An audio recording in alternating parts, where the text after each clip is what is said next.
Europe. Europe 1. Allez, on allume la télé, enfin pas vraiment pas aujourd'hui, puisque c'est un programme à regarder sur YouTube. Les chroniques écologiques du professeur Feuillage. Et voilà, bienvenue chez Professeur Feuillage. Alors, look vintage, il rêve d'un monde plus vert, plus écolo. Il adore taquiner Sophie, son assistante. En fait, vous allez faire la rencontre de deux personnages totalement burlesques qu'on retrouve au milieu, pour cette vidéo-là, de tonnes de déchets de plastique, à se demander ce qui est recyclable ou pas. Comme ce petit gobelet de plastique qu'on utilise tous, notamment pour boire notre café chaque matin. C'est vrai ce que vous disiez, prof? Il n'y a pas moyen de recycler les gobelets en plastique? Pour sûr non, Sophie. Ils sont trop volumineux pour leur poids. Ils sont chiants à collecter aussi parce qu'ils sont fabriqués à partir d'un mélange de plastique.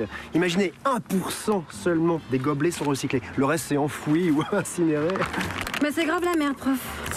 Vous l'avez compris, le ton il est détendu, les gros mots sont autorisés, les expressions grivoises aussi, mais en fait derrière ce ton léger, l'objectif il est double, alors à la fois sensibiliser aux gestes écolos du quotidien et puis proposer des solutions, comme dans le cas de notre fameux gobelet plastique.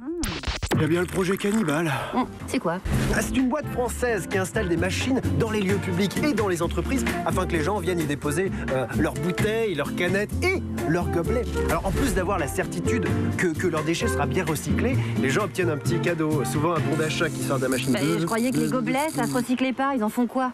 Des lustres design, des colliers pour la fête des mères? Non, du matériel de base pour imprimante 3D et Quoi? des isolants phoniques. Alors j'ai été sincèrement bluffée par la qualité de production. Je sais que Michael connaît bien Professeur Feuillage.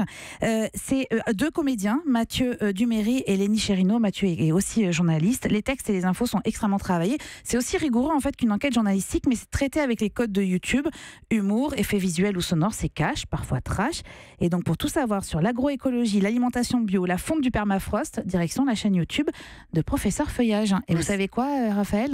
Professeur Feuillage, il sera avec nous dans les petits pas dans l'écran. Vous en avez de la chance. À Moi, 19h. j'ai un petit pas dans l'écran et notamment votre chronique là à la fin sur dans la chambre d'un ado. Bah oui, j'écoute quand même. Mais c'est Moi, bien. je suis souvent étonné que justement les tutos de science et ce genre de choses, c'est J'adore souvent ça. ce qui reviennent auprès des. Ah, c'est la- On a toujours l'impression qu'ils Exactement. regardent des trucs débiles de maquillage et Exactement. finalement ils sont assez Ça fait branchés partie des science. plus grosses Science. chaînes YouTube, les chaînes de sciences.